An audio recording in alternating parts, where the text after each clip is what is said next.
The Galactic Concord Assembly floated in the silent dark above the moon Virellis, a great ring of polished alloy and glowing panels where the galaxy's many voices came to speak.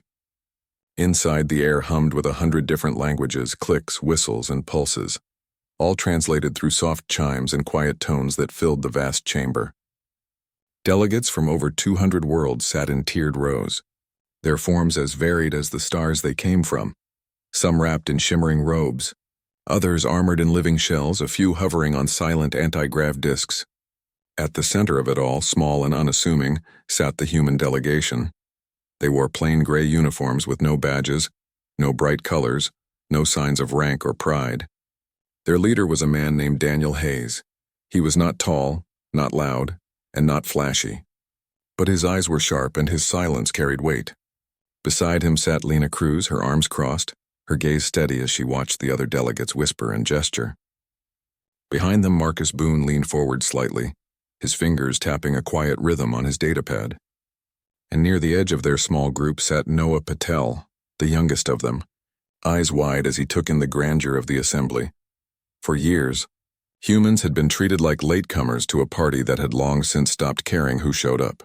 They were called impulsive, emotional, too quick to fight and too slow to understand the old ways. Some species barely hid their amusement when humans spoke. Others ignored them completely. But today, something had changed. The Krellick's hegemony, a proud and ancient race with smooth silver skin and voices like grinding stone, had called for a special session. Their ambassador, Vraktan, stood at the central podium, his tall frame casting a long shadow. He spoke of balance, of preservation, of the dangers of unchecked growth. Then he named humanity. The Terran species, he said, his translated voice cold and slow, has expanded too fast, too far.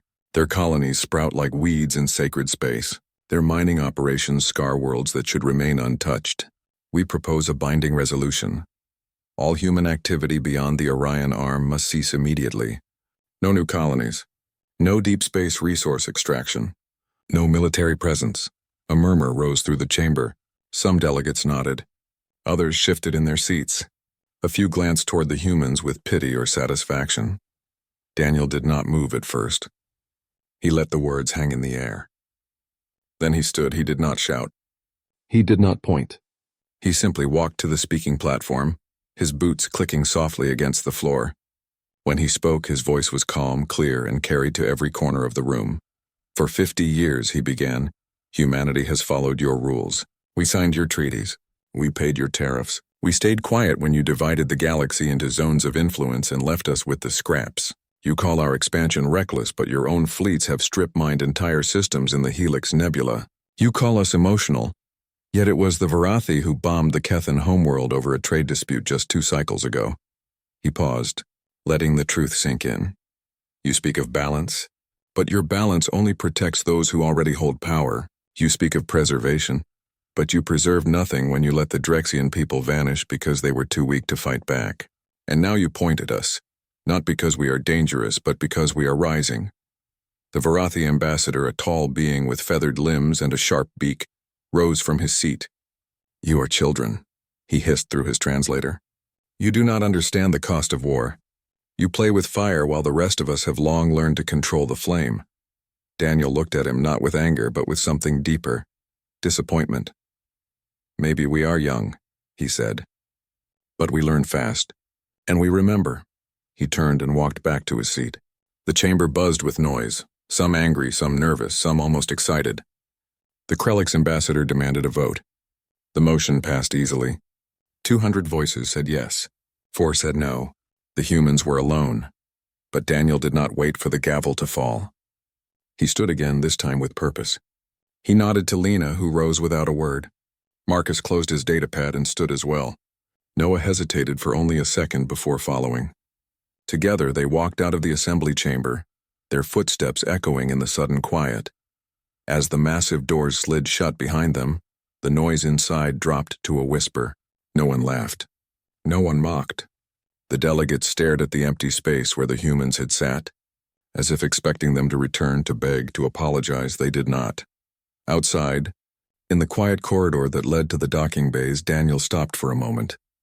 He looked back at the sealed doors, his face unreadable. They think this is the end, Lena said quietly. No, Daniel replied. It's the beginning. They boarded their ship, the UNS Resolute, a vessel built for diplomacy but hardened for war. As the engines hummed to life and the ship pulled away from the assembly ring, none of them spoke. There was no need. They all knew what came next. Back in the chamber, the Krelix ambassador declared the matter closed.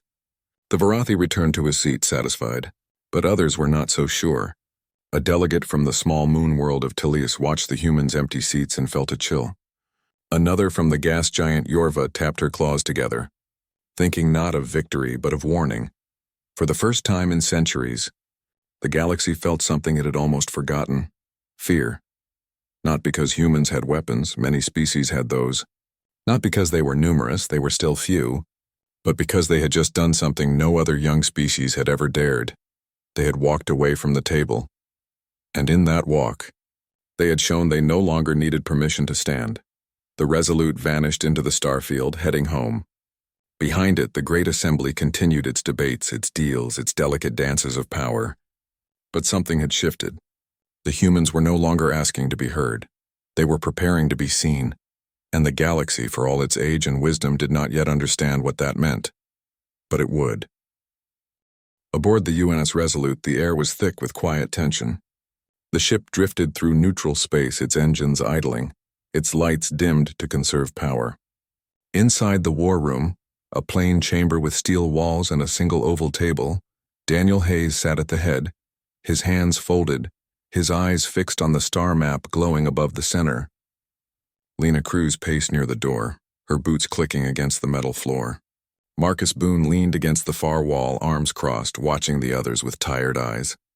Noah Patel sat closest to the map, fingers dancing over a small console, pulling up streams of data no one else could read. They had been silent for nearly an hour. No one wanted to be the first to speak. Finally, Lena stopped pacing. They think we'll crawl back, she said, her voice low but sharp. They think we'll send a message begging for another hearing. Or worse, they think we'll do nothing. Daniel didn't look up. They've spent decades treating us like a problem to manage, not a people to respect. Today, we reminded them we're not a problem. We're a choice. A choice they just made wrong, Marcus added, pushing off the wall. But choices have consequences. And if we act rashly, those consequences could wipe us out. Noah cleared his throat. I've been scanning Krelix comms channels since we left the assembly. They're not waiting. 3 fleet groups have already broken orbit from their core worlds. Their course vectors. They're heading toward the Cygnus Reach. Lena's eyes narrowed. That's where New Carthage is. And Helios Station. Over 10 million humans live out there. Exactly, Noah said. They're calling it a peacekeeping deployment. But their cargo manifests show plasma cannons, orbital mines, and troop carriers. They're not keeping peace. They're preparing to occupy. Daniel finally looked up. His face was calm, but his jaw was tight. Earth Command needs to know. Right now. Within minutes, a secure burst transmission was sent across subspace, racing toward Sol at speeds no physical ship could match. 12 hours later, after layers of encryption, verification, and emergency protocols, the reply came. It was short. Just 2 words stamped with the seal of the United Earth Strategic Council. Authorize Iron Dawn. Lena let out a slow breath. They're giving us the green light. It's not about green lights anymore, Daniel said. It's about survival. Operation Iron Dawn wasn't an invasion. It wasn't even a declaration of war. It was a signal. A message written in steel and silence. Over the next 72 hours, hidden shipyards hidden in the asteroid belts around Mars, beneath the ice of Europa, and tucked into the rings of Saturn, came alive. Docking clamps released. Power cores surged. Hangar doors slid open to the void. 50 battle groups emerged. Not sleek, not flashy, not covered in glowing runes or ancient sigils. Human warships were built for function, not ceremony. Their hulls were matte gray, their weapons recessed until needed, their engines designed for endurance, not show. There were destroyers with railgun batteries, cruisers bristling with point defense turrets, and carriers holding squadrons of unmanned strike drones. And at the heart of it all, the new dreadnoughts, ships like the UNS Aegis and UNS Vanguard, massive, armored, and quiet as graves. News of the mobilization spread fast. Civilian freighters reported strange energy signatures near Jupiter. A Krellick scout vessel vanished near the Kuiper Belt after sending one final message. Too many. Too fast. Within a day, every major galactic news network was broadcasting the same shaky footage. Human fleets forming up in perfect formation, moving with a discipline that surprised even military analysts. "They're not panicking," said a Zenthari commentator on the galactic feed. "They're preparing." Back on the Resolute, Daniel reviewed the fleet positions on his private screen. Lena stood beside him, arms crossed again, but this time with a grim smile. "They expected us to beg," she said. "Instead, we built an army in the dark. And now we show them it's ready," Daniel replied. But Marcus wasn't celebrating. He entered the room holding a fresh data chip. "I just got word from Luna Command. The Vorathi are moving too. Not fleets, diplomats. They're reaching out to minor species along our border, offering protection if they cut ties with Earth. So they're trying to isolate us," Noah said, looking up from his console. "Or turn our neighbors against us before we even fire a shot," Marcus added. Daniel nodded slowly. "Then we don't just show strength. We show truth." He turned to Noah. "Can you get into the Vorathi data streams? The ones they use for internal trade logs?" Noah's eyes lit up. "Their network isn't as secure as they think. If I piggyback on a maintenance drone near their relay hub in Sector 9, I can slip in." "Do it," Daniel said. "Find proof of what they've been doing. The real stuff, not just rumors." For the next 2 days, Noah worked without sleep. He rerouted signals, spoofed access codes, and buried his digital trail under layers of false noise. When he finally surfaced, he had it. Terabytes of raw data showing how the Vorathi had been secretly inflating prices on water purifiers for desert worlds, hoarding rare isotopes to drive up market value, and even sabotaging rival shipping lanes to eliminate competition. Lena whistled softly. "This isn't just greed. It's control." "It's the same game they've played for centuries," Daniel said, "and now everyone will see it." With Earth Command's approval, the data was released, not through official channels but through anonymous nodes across the galactic net. Within hours, the truth was everywhere. Minor species that had long suffered under Vorathi trade agreements began to speak out. Protests flared on neutral worlds. Even some elder races expressed discomfort. The humans hadn't fired a single shot, yet the balance was already shifting. On the bridge of the Resolute, Daniel watched the newsfeed scroll by. Lena stood beside him, her usual tension softened by something like pride. Marcus entered, holding 2 mugs of black coffee. "They're scared," Marcus said, handing one to Daniel. "Not of our guns. Of what we might reveal next." Daniel took a sip. "Good. Let them be." Outside the viewport, a new fleet group joined formation. Ships from the outer colonies, volunteers who'd retrofitted mining haulers with missile pods and shield generators. They weren't part of the official navy. They were citizens, workers, teachers, farmers who'd left their fields to stand with their species. Noah appeared at the door, looking exhausted but alert. "The Krellick's fleets have slowed. They're holding position near the Cygnus border. Waiting to see what we do next," Lena said. Daniel set his mug down. "Then we don't give them time to decide." He activated the ship-wide comm. His voice, calm and clear, filled every corridor, every cockpit, every barracks. "To all human vessels, maintain defensive posture. Protect every colony, every station, every soul under our banner. We do not seek war, but we will not be cowed. Stand ready." The message ended. Across the solar system and beyond, human crews straightened in their seats. Pilots powered up engines. Engineers ran final diagnostics. Soldiers checked their gear. The galaxy had thought humanity would fold, that they would apologize, retreat, and return to their corner. Instead, they stood, and for the first time, the stars themselves seemed to hold their breath. The first strike came not with fire, but with silence. Deep in the Perseus expanse, 3 Krellick's relay stations, massive rings of alloy and crystal that carried messages across half the galaxy, suddenly went dark. No explosions, no debris, just a quiet cut in the flow of data. At first, the Krellick's thought it was a glitch. Then they realized every backup system had been disabled from the inside. Human stealth corvettes, no larger than freighters, had slipped past patrols using old asteroid trails and outdated patrol routes. Their crews had boarded the stations not to destroy, but to rewire. In less than an hour, the Krellick's lost command over a third of their long-range communications. At the same time, on the data-rich world of Vexus Prime, Varathi trade hubs began leaking. Not through hacking, but through truth. Noah Patel's earlier data dump had been just the beginning. Now human cyber teams released new files, audio logs of Varathi officials laughing about keeping the little species hungry, schematics showing how they'd rigged auction systems, even private messages where they called humans loud apes who'll burn themselves out. The information spread like wildfire through public nets, market exchanges, and school terminals. Species that had never questioned the Varathi before now demanded answers. The galaxy watched, stunned. This was not the chaos they expected from humans. No wild charges, no emotional outbursts, just precision. Just silence. Just truth. Aboard the UNS Resolute, Daniel Hayes stood on the observation deck, watching a live feed from the edge of human space. On the screen, a fleet of civilian ships, cargo haulers, medical transports, even old colony tugs, formed a loose ring around the mining outpost of EOS 7. They carried no weapons, but their hulls were lined with jury-rigged signal boosters and sensor arrays. They were not fighting. They were watching, and they were ready to scream if anything came near. Lena Cruz joined him, her arms folded, her eyes on the same feed. "They're calling it the chain of eyes," she said. "Every ship, every station, every habitat within 50 light-years is linked.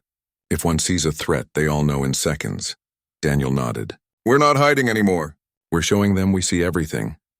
Down in engineering, Marcus Boone oversaw the final tests on a new shield system. It didn't block energy weapons, it bent them. By syncing shield frequencies with nearby ships, human vessels could create overlapping fields that deflected plasma lances like rain off glass. It had been tested only once in a simulation. Tomorrow it would face real fire. Noah, pale from lack of sleep but sharp-eyed, sat in the comms bay monitoring a dozen channels at once. He heard the panic in Krellick's command chatter. He heard Varathi diplomats scrambling to deny the leaks. And he heard something new, whispers from smaller species. The Talias envoy asked Earth Command for a secure channel. The Yorva Council sent a message of solidarity. Even the silent Drexian remnant thought lost for generations pinged a human deep space buoy with a single symbol, an open hand. Then came the broadcast. It was not sent through official channels.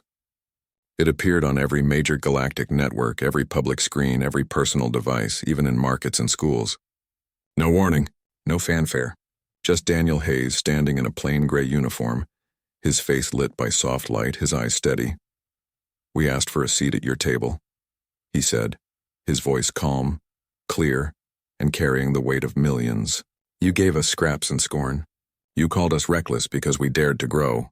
You called us emotional because we refused to forget. But we are not your children. We are not your subjects.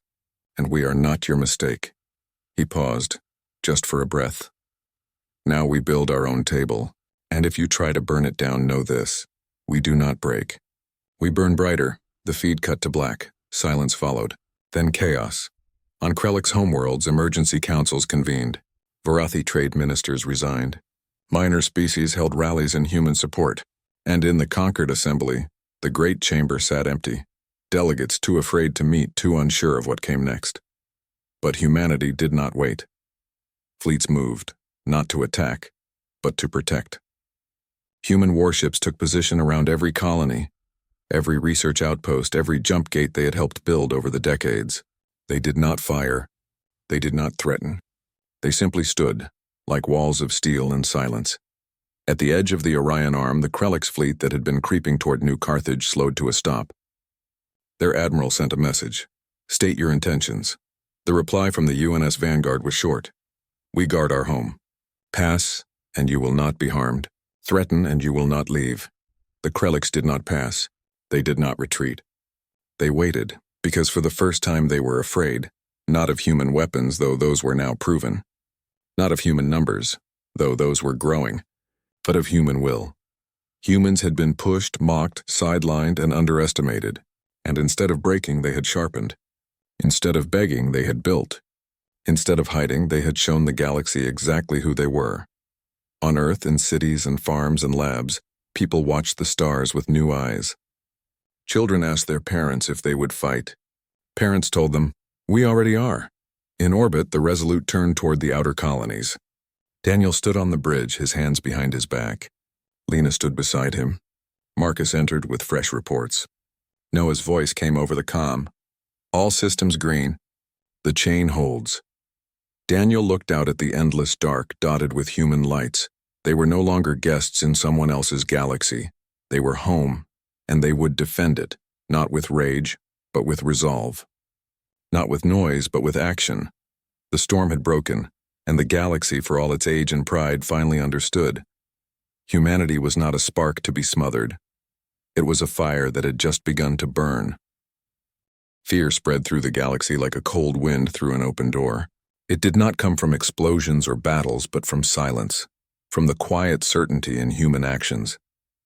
The elder races who had ruled for thousands of years through tradition, secrecy, and careful control, now found their words ignored, their threats doubted, their power questioned. The Krelliks demanded emergency meetings. The Varathi called for unity against the Terran menace, but no one came. Delegates who once bowed to the old powers now hesitated.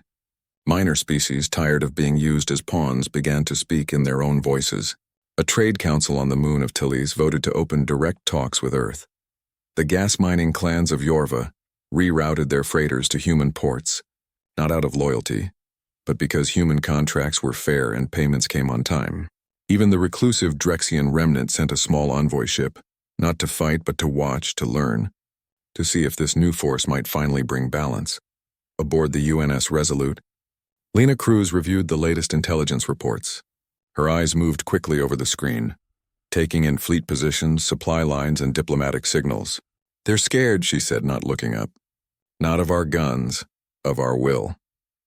Daniel Hayes stood by the viewport watching a human freighter dock with a repair station near the edge of known space. The freighter bore no weapons, but its hull was marked with a simple symbol, a circle with a line through it. The old Earth peace sign, now repurposed as a sign of unity. "They expected us to fold," Daniel said, "to apologize, to beg for another chance at their table. Instead, we built our own." Marcus Boone entered the room holding a data slate. His face was tired, but his eyes were sharp. "The Krelliks are pulling back from the Cygnus border. Not retreating, just holding position. They're waiting to see if we'll push further." "We won't," Daniel said. "We're not conquerors. We're protectors." Marcus nodded. "Good, because if we cross that line, we become what they say we are." In the engineering bay below, human technicians worked around the clock. They were not building new warships, they were upgrading old ones. Civilian freighters were fitted with sensor pods and emergency shield emitters. Mining drones were reprogrammed to map enemy movements. Even old orbital habitats were turned into early warning outposts. Every human, it seemed, had a role to play. Noah Patel sat in the comm center listening to 100 voices at once. He heard Krelliks officers arguing over strategy. He heard Varathi merchants complaining about lost profits. And he heard something new, hope. A young delegate from a water world called Ceres sent a private message. "If you ever need allies, know we stand with you." Noah saved the message. He didn't reply, not yet. But he kept it close. Back on Earth, life went on, but changed. Schools taught not just history, but galactic diplomacy. Factories ran double shifts, not just for weapons, but for medical supplies, food packs, and clean water units to send to border colonies. Families wrote letters to loved ones on distant stations, not with fear, but with pride. The humans were not shouting. They were preparing. And that preparation terrified the old powers more than any battle cry. On the bridge of a Krelliks command ship, Admiral Vraktan stared at a star map showing human positions. His second-in-command asked if they should strike first. Vraktan shook his head. "They do not move like warriors seeking glory. They move like guardians protecting their young. If we attack, they will not break. They will burn everything around them to keep their own safe." The Varathi High Council met in secret. They debated cutting off all trade with human worlds, but their own merchants protested. Human tech was now more reliable, human credits more stable. Even their own people were using human-made comms devices because they didn't spy on users. The council fell silent. Their control was slipping, not from force, but from fairness. Meanwhile, human scientists unveiled a new shield harmonic, a frequency that could deflect plasma lances by bending space around a ship for a fraction of a second. It had been tested only in simulations, but early field reports from patrol ships confirmed it worked. Word spread fast. Other species began asking for details. Earth Command did not share the tech, but they did not hide it either. They let the galaxy see what humans could do when they worked together. Lena stood with Daniel on the Resolute's observation deck again. This time, the view showed a dozen human ships forming a defensive ring around a small research station near the edge of the Orion Arm. No enemies were near. But the humans were there anyway. They think we're fragile, Lena said. That we'll crack under pressure. Daniel smiled faintly. Turns out we're forged. Down in the mess hall, Marcus shared a meal with junior officers. They spoke not of war, but of home, of gardens on Mars, of music from old Earth, of children learning to speak both English and alien trade tongues. These were not soldiers dreaming of conquest. They were people protecting a future. Noah, finally resting for a few hours, dreamed not of data streams but of open skies and quiet oceans. When he woke, he returned to his station and sent a simple message to Saris. "Thank you. We hear you." The galaxy watched, not with anger now but with awe and dread, because humanity had done something no young species had ever done. They had refused to play the old game. They had not begged for a seat. They had not stolen the throne. They had simply stood and, in standing, changed everything. And the old powers, for all their age and wisdom, did not know how to fight a force that did not want to rule, only to be free. Months passed and no war came. The fleets that had gathered at the edges of human space did not fire. The Krelliks held their positions but sent no more threats. The Varathi stopped calling for sanctions and began quietly negotiating trade terms with Earth outposts. The Great Conquered Assembly, once the center of galactic order, sat mostly empty, its authority crumbling not from rebellion, but from irrelevance. A new meeting was called, not in the grand ring above Varelles, but in a quiet zone near the asteroid belt of Sol.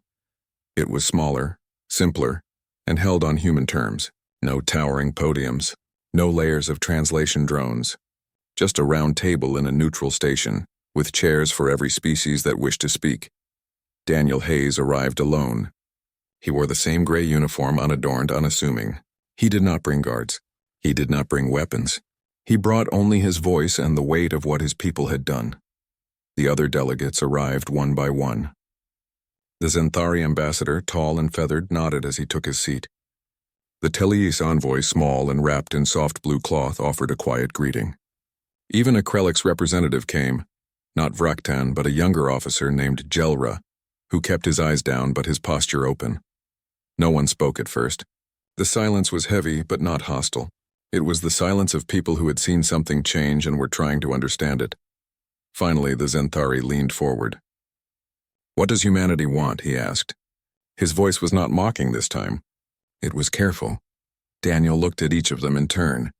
"A fair chance," he said. "Nothing more. Nothing less. We don't want your thrones. We don't want your old laws. We just want to live, to grow, to protect our own like every other species here." The Telius envoy spoke next. "You could have taken more. After what you showed, the stealth strikes, the data leaks, the shields, you could have demanded tribute. Or territory. We're not here to take," Daniel said. "We're here to stand." Jelra, the Krelliks, finally looked up. "Why didn't you attack when you had the advantage?" "Because we're not your enemies," Daniel replied. "We never were. You made us one by trying to cage us. We only broke the bars." A quiet murmur passed through the room. Not agreement, not yet, but understanding. Outside the station, human ships floated in loose formation. Not in battle array, but in escort. They guarded the peace talks not with guns pointed outward, but with lights shining bright. A signal, not a threat. Back on Earth, people watched the live feed in homes, schools, and public squares. They did not cheer. They did not shout. They simply watched, proud but calm, as their envoy spoke not with anger, but with clarity. Lena Cruz stood on the bridge of the Resolute, now stationed near Mars. She watched the same feed, arms crossed, a small smile on her lips. Marcus stood beside her, sipping coffee. "He's not asking for forgiveness," Marcus said. "No," Lena replied. "He's offering respect." In the comms bay, Noah Patel monitored signals from 100 worlds. He heard no war drums, no emergency alerts. Instead, he heard trade requests, scientific exchange proposals, even invitations to cultural festivals. The galaxy was not surrendering. It was reaching out. The meeting lasted 3 hours. No grand treaties were signed. No borders were redrawn. But something deeper happened. The elder races admitted quietly that the old ways no longer held. The minor species spoke without fear, and humanity, once the ignored newcomer, sat as an equal. When it ended, Daniel stood and bowed slightly, a human gesture of respect, not submission. The others returned the gesture in their own ways. A hand over the heart, a wing dip, a slow blink of silver eyes. As he walked back to his shuttle, Daniel looked out at the stars. They were the same stars humans had gazed at for thousands of years, first with wonder, then with fear, then with hope. Now they looked back with something new, recognition. The galaxy had watched in dread as humans stormed out of the assembly. Now, it watched in silence as they returned, not as beggars, not as conquerors, but as neighbors. On the long ride back to the Resolute, Daniel received a message from Earth Command. It was short, well done. Come home when you're ready. He didn't reply right away. He looked at the stars again, thinking of all the people who had built this moment, not with weapons, but with work, with courage, with stubborn belief in something better.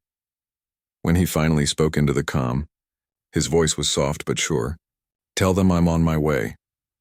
Back in the great cities of Earth, in the domes of Mars, in the orbital rings of Titan, humans went about their lives. Children played under artificial suns. Farmers tended crops in hydroponic bays. Engineers designed faster ships, not for war, but for exploration. The age of being watched with scorn was over.